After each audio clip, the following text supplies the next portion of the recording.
আমি চিন্তা করতেছি যেই বাংলাদেশের যেই নাগরিকরা, অস্ট্রেলিয়ারও নাগরিক, বাংলাদেশেরও নাগরিক, যেই নাগরিক আমেরিকারও নাগরিক, বাংলাদেশেরও নাগরিক, যেই নাগরিক কানাডারও নাগরিক, বাংলাদেশেরও নাগরিক, যেই নাগরিক আপনার ব্রিটিশেরও পাসপোর্ট আছে, ব্রিটিশেরও নাগরিক, বাংলাদেশের নাগরিক, এ যখন হয় বাংলাদেশের প্রধানমন্ত্রী, এ যখন হয় বাংলাদেশের বিচারপতি, এ যখন হয় বাংলাদেশের এমপি আর মন্ত্রী, তখন সে এই পাসপোর্টকে ব্যবহার করে বাংলাদেশের ঘাম ঝরানো মানুষের অর্থ সম্পদ লুট করে মানুষকে দুর্নীতি করতে করতে হাজার হাজার কোটি টাকা নিয়ে ওই দ্বৈত নাগরিক সুবিধার এই কানাডায় আজকে বেগম পাড়া বানায়, আমেরিকায় বেগম পাড়া বানায়, ঠিক কিনা? দ্বৈত নাগরিক যারা, তারা আবার এই দেশে রাজনীতি করে কেমনে? দ্বৈত নাগরিকদেরকে বাংলাদেশে রাজনীতি করতে দেওয়া উচিত না, এটা আমরা মনে করি। এটার বিরুদ্ধে আওয়াজ তোলা দরকার, ঠিক কিনা? বাংলাদেশে রাজনীতি করতে হলে 100% মনোযোগ দিয়ে দেশটাকে ভালোবাসতে হবে। ক্ষমতার পট পরিবর্তনের পরে কালো মানিকের মতো আবার পালিয়ে যাবেন, আবার বেগমপাড়া বানাবেন, সেকেন্ড হোম বানাবেন, এতে প্রমাণ হয় আপনি দেশটাকে ভালোবাসেন না। আপনি ক্ষমতার মস্তদে বসে দেন দুর্নীতি করার জন্য, দেশের মানুষের অর্থ সম্পদ লুণ্ঠন করবার জন্য। এই জন্য বৈষম্য বিরোধী ছাত্র জনতা আন্দোলনের সমস্ত নেতৃত্বের প্রতি আমার আহ্বান, এদেশের আলেমদের আহ্বান, আপনারা নতুন করে সংবিধানকে সংশোধন করে দ্বৈত নাগরিকত্ব যাদের আছে বাংলাদেশে এদের রাজনীতি করার অধিকার যেন না হয়, এরা যেন ক্ষমতার মস্তদে বসতে না পারে। যদি এই দেশে রাজনীতি করতে হয় দ্বৈত নাগরিকের সনদ ক্যান্সেল করেন, 100% বাঙালি হন, মরলেও বাংলাদেশ, বাঁচতেও বাংলাদেশ, ঠিক কিনা? অন্য দেশে গিয়ে বাড়ি করা যাবে না, সেকেন্ড হোম বানানো যাবে না। তবেই যদি এই দেশটা দুর্নীতি মুক্ত করা যায়, তবেই যদি দেশটাকে মানুষ ভালোবাসে, ঠিক কিনা? আচ্ছা, আমাদের দেশের চুরগুলো অনেকগুলো গেছে কানা, এদের প্রত্যেকটার বিদেশে বাড়ি আছে। আমার প্রিয় ভাইয়েরা, আওয়াজ তোলা দরকার, আওয়াজ তোলা দরকার। কোন দ্বৈত নাগরিক আমাদের দেশে এরকম রাজনীতি করার কোনো প্রয়োজন,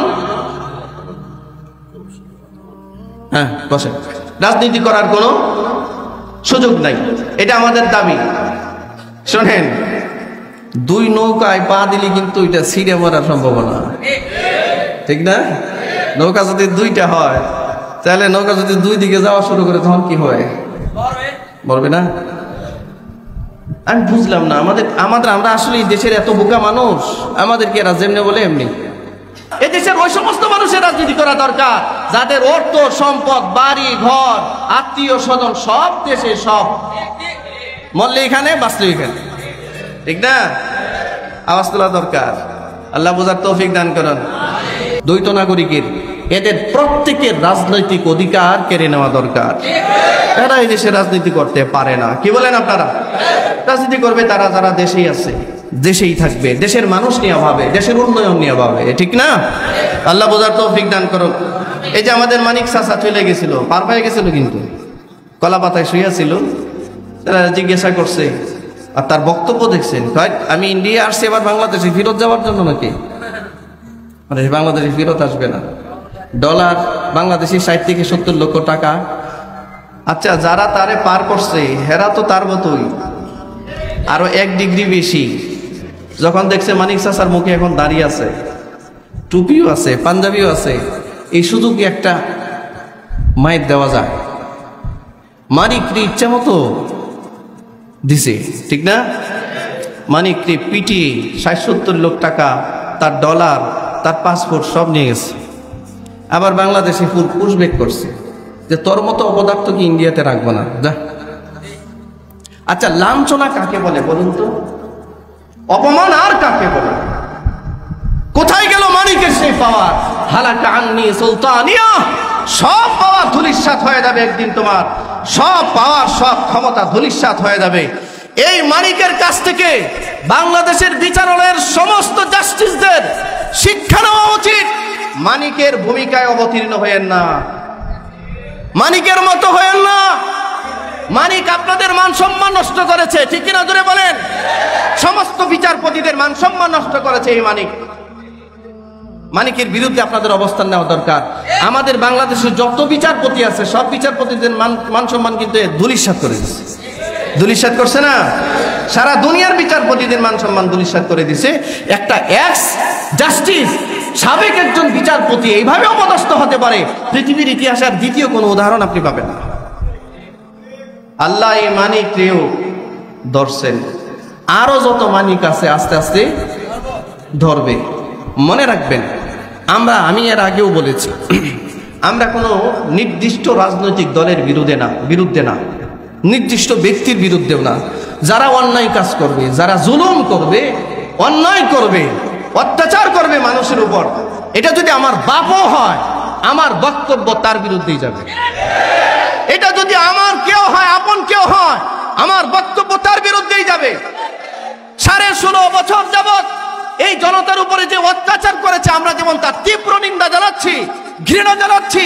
ভবিষ্যতেও বাংলাদেশে কেউ যদি সেই স্বৈরাচারীর ভূমিকায় অবতীর্ণ হওয়ার অপচেষ্টা চালায়, আমাদের বক্তব্য, আমাদের বিবৃতি, আমাদের সর্বাত্মক প্রচেষ্টা তার বিরুদ্ধেই থাকবে।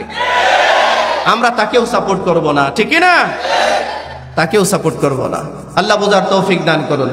সর্বোপরি মেসেজ হচ্ছে, আমলনামা কাউকে দিবেন ডাল হাতে, কাউকে দিবেন বাম হাতে। ভাইয়েরা আমার, আমরা চেষ্টা করি আমলনামাটা যেন আমাদের ডান হাতে থাকে হাসরের মাঠে। চেষ্টা করবো তো? এই জন্য অন্যায়, অনাচার, জুলুম, অত্যাচার, মিথ্যাচার যা কিছু আছে সব ছেড়ে দিতে। মনে রাখবেন, আল্লাহ যদি কাউকে সম্মানের আসনে বসায়, কাউকে যদি কোটি টাকার মালিক বানায়, কাউকে যদি এলাকার চেয়ারম্যান বানায়, এমপি বানায়, মন্ত্রী বানায়, বা সম্মানের কোনো আসন আল্লাহ তাকে দান করেন, আল্লাহ তাকে পরীক্ষা করেন। এই সম্মানের চেয়ারগুলো দিয়ে আল্লাহ তাকে পরীক্ষা করেন যে দেখি আমার বান্দা ইনসাফের আচরণ করে কিনা, আমার বান্দা ন্যায় বিচার প্রতিষ্ঠা করে কিনা, এটা পরীক্ষা করেন। এই ক্ষমতা তো চিরকাল থাকে না, কিছুদিনের ক্ষমতায় অধিষ্ঠিত হয় কেউ যখন অন্যায় আর অনাচারে লিপ্ত হয়, পরিশেষে কিন্তু আল্লাহ ঠিকই তাকে টান দেয়, ঠিক না? কোন অত্যাচারী, কোন জালিম সম্মান নিয়ে মারা গেছে, এর একটা দৃষ্টান্ত পৃথিবীতে নাই। আছে? নাই। আমার প্রিয় ভাইয়েরা, আল্লাহ তাআলা আমাদেরকে সত্যের পথে, হকের পথে অবিচল থাকবার তৌফিক দান করুন।